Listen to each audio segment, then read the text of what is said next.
لو عايز يوم راس السنة يعدي بطريقة حلوة وترضى ربنا وتكون بداية جميلة للسنة الجديدة، اتفرج على الفيديو ده، كمل الفيديو للآخر. صباح الخير، صباح الخير أو مساء الخير على حسب التوقيت اللي بتتفرجوا بيه على الفيديو. ازيكم عاملين ايه؟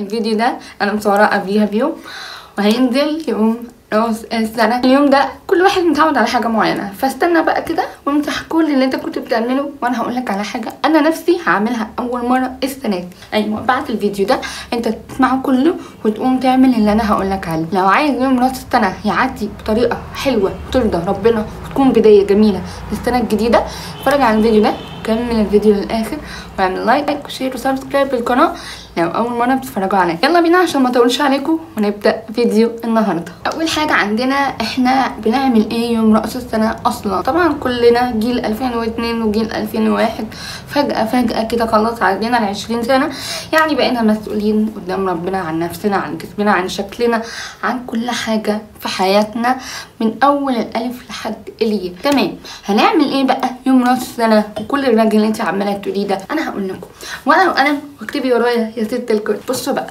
ان شاء الله يعني يكون كل اللي بيتفرج عليا اتمنى ان هو يكون بيصلي. بصوا يا جماعه، من الاخر كده كلنا عندنا غلطات وكلنا مش كاملين، كمان لله وحده سبحانه وتعالى. انا مش شيخه واول مره اتكلم في الفيديو ده، بس انا بجد عايزه اطلع لكم بسمله اللي جوايا الحقيقيه، ويا ريت بجد تتقبلوا كلامي بكل سلام وكل حاجه حلوه، لان انا ما بعرفش ارتب الكلام فانا هرميه زي ما هو كده. بصوا، انا كنت في ابتلاء عظيم جدا جدا جدا، بسمله الجميله دي ما كانتش كده من سنتين. من كام؟ من سنتين. طيب ايه اللي حصل؟ مش عايزه اقول بصراحه لان الموضوع ده بيضايقني نفسيا، بس اللي انا عايزه اقول لكم ان والله العظيم اقسم بالله اللي قومني وخلاني ارجع زي ما انا كده واحسن كمان هي الصلاة. الصلاة عامة، الصلاة دي حماية الدين.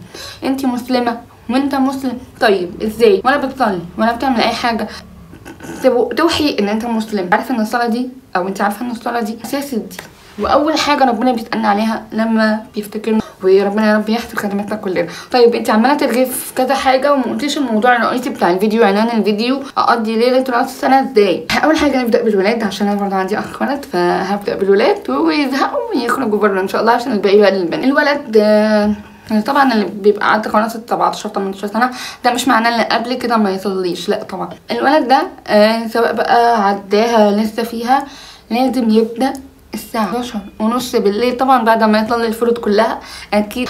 يبدأ من 11:30 12 الا ربع، يا سيدي 12 الا 10 يصلي ركعتين كده شكر وحمد واستغفار وكل حاجة حلوة لربنا، بنية ان انت ربنا احياك سنة كمان. يا شيخ ده انت بنلعب كبير قوي وربنا يعني بيحبك قوي. هفضل اصلي لحد امتى؟ لحد ما تيجي الساعه 12 ودقيقه كمان. بعمل احتفالات الستوريز والستريت وان طبعا احنا في ابتلاءات كتير، وطبعا كلنا بندعي لاخواتنا في فلسطين. المهم بقى لما نصلي، طبعا كان ده البنات برضو، لما نصلي ندعي ان ربنا يجعلها سنه سعيده، تدعي بكل اللي في قلبك، كل اللي في قلبك كده ربنا بيه، تكون بدات سنه جديده على نظافه كده زي ما بيقولوا، على بياض، وختمت السنه القديمه برضو على نظافه وحاجه حلوه كده ليك وبين ربنا. في احلى من كده؟ هو بجد في احلى من كده؟ اظن لا.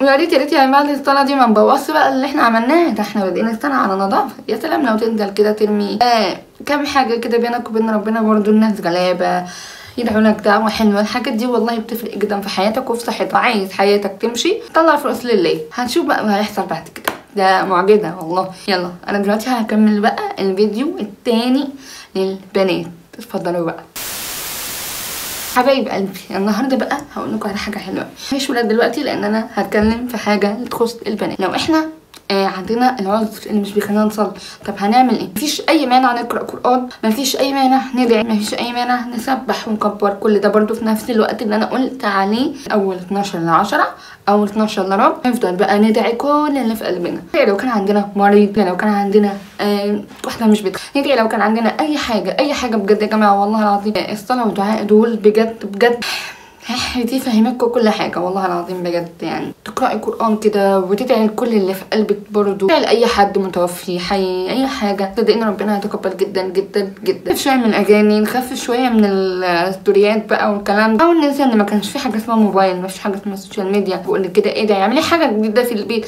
روقي اوضتك، غيري حاجه في شكلك. مش شرط طبعا يعني اقول لك مش كل يعني مش طول الوقت بتاع بعد الساعه 12 تسلم تدعي، يا ريت، بس يعني اكيد محدش هيعمل كده. فنعمل ايه طيب عشان ما نبوظش اللي احنا عملناه؟ نغير اوضتنا، نغير حاجه في شكلنا، نكلم حد بنحبه، صاحبتنا كده يعني. المهم ان احنا ما نبوظش البدايه الجديده اللي احنا ابتديناها. ممكن ننام بدري عشان يبقى عندنا امتحانات عادي جدا. زي ما حبيتش اطول عليكم يعني، انا حبيت كام دقيقه كده عشان دي حاجه مهمه جدا جدا، وانا كان نفسي اعمل الفيديو ده قوي، متردده بصراحه ابدا ازاي. ده الفيديو خلاص خلص، شفتوا اسرع من كده، نصايح وكلام حلو كده مفيش يعني، انا طلعاكم. فاتمنى بجد يكون الفيديو ده عجبكم، تكون النصايح دي فرقت معاكم، وان شاء الله تكونوا عملتوها وتاخدوا الثواب وتدوني انا كمان الثواب. وباذن الله تكون سنه سعيده علينا يا رب يا رب يا رب يا رب. يقف جنب اخواتنا الفلسطينيين. اتمنى من ربنا سبحانه وتعالى ان السنه دي تخلص على حاجه كويسه وتبدا في حاجه برضو كويسه. كل سنه وانتم طيبين، وان شاء الله تكون سنه سعيده عليكم. وطبعا بقى عايزه اقول حاجه مهمه جدا جدا،